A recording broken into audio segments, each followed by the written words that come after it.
Here's a story of a girl, um, and the place was Dharwad, a little town in South India. So this little girl was raised in a home where her parents brought her up with love and alongside a lot of rituals of worshipping idols and images of gods. And she went on growing up that way and being obedient to her parents.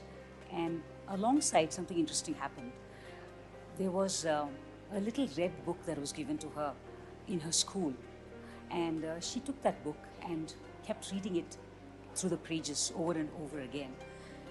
And life passed by, 8 to 10 years went by, and something in that book she found very intriguing. So she went back to that book over and over again. And she came to standard 11, and there she meets another person, a person from the paramilitary organization, together with her in her studies. And there's a connection that was made. And when she met this other person, whose name was Sandeep, she found an instant connect between the person in that book and him. So it was actually the person of Jesus. The character of the person, the way he was, intrigued her.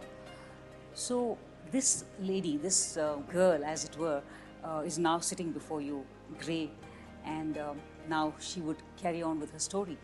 So when I met this person, Sandeep, I was able to talk to him, and our friendship centered around this one central figure. And there was such comfort and such hope and such joy that we started relating to each other and to Jesus at the same time. So life went by, and little did I know what was in store for me. That a few years down the line, this friendship blossomed into being life partners. We wanted to become life partners. So, but it wasn't easy.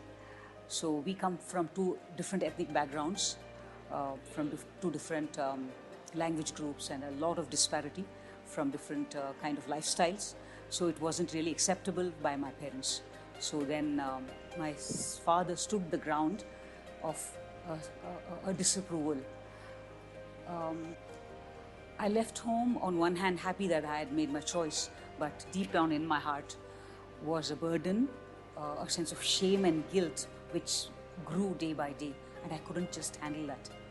Until one day I met a person, a gentleman, a person who had come all the way from South Africa to South India, who shared about the same person which was in the little red book. And he told me about the meaning of the cross and how I could find a release, find freedom, find an acceptance to receive him. And he told me the whole story of Jesus and why he had come. So I accepted Christ into my heart, and when I did that, something beautiful happened. The shame and the guilt that I carried on for several years, and the burden was removed completely, and I was a new person, a brand new Sudha. And that to me was so special because it was like a miracle. That was miracle number one. And then life went on. Having met this person from that little book who now lived in my heart, I couldn't help but tell others about him. So the first thing was my parents, but my parents were not in talking terms. We had been estranged for 5 long years.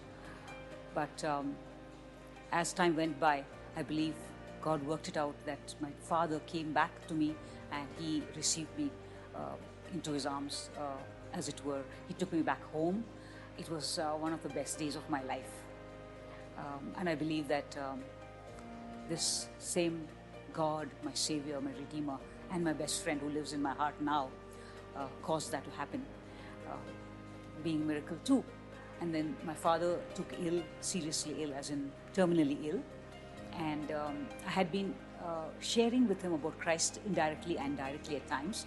But when he took ill and he got really worse in his condition, I resigned from my job and went over to his place every single day, offering him this very beautiful truth, who was a person to me now, Yesu.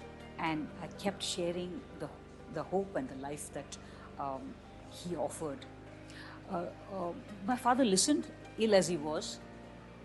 So again, I shared with him and I called out to my father, who was in a semi-conscious state, and I asked him, Dad, here is life, and here's what Jesus has to offer you. Do you want to believe? And in his quietness, hardly struggling to lift his finger even, he said, he nodded.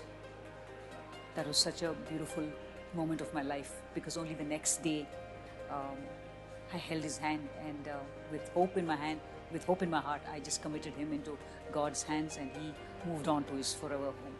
So there is miracle 3. So miracles are for sure in my life.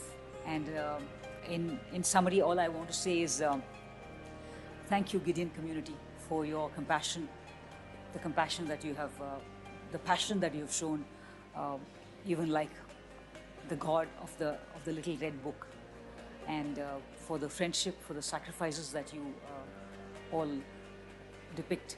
So thank you from my heart, that from that little red book, the author of life came into my heart, and from my heart he goes out into the lives of many, many hundreds actually, in my family, in my city, in my country, and even beyond to many places.